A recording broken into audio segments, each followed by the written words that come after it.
Civil services preparation start చేయాలనుకున్న వాళ్ళకి నేను ఇచ్చే సజెషన్ ఏంటంటే, ఫస్ట్ సిలబస్ని తరోగా అండర్స్టాండ్ చేసుకోవాలి.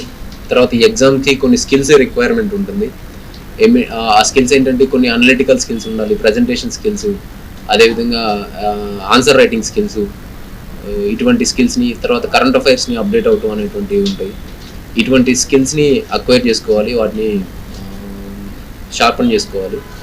అదేవిధంగా సివిల్ సర్వీసెస్ అనేటువంటిది అకాడమిక్ ఎగ్జామ్స్ కంటే డిఫరెంట్గా ఉంటుంది. అది ఏదో ఒకసారిగా ఒక 2 months 3 months చదివేసేస్తే ఫుల్ఫిల్ అయ్యేటువంటి డ్రీమ్ కాదు. కన్సిస్టెంట్గా 8 to 10 hours డైలీ చదువుతూ ఒక డిసిప్లైన్ మేనర్లో పర్సూరెన్స్ని మెయింటైన్ చేస్తూ ఉన్నప్పుడు మాత్రమే సివిల్ సర్వీసెస్లో ర్యాంక్ సాధించడం అనేటువంటిది ఉంటుందండి. నేను నా పర్సనల్గా I should thank to vision IAS అండి. యాక్చువల్గా నేను నా మెయిన్స్ని తెలుగు మీడియంలో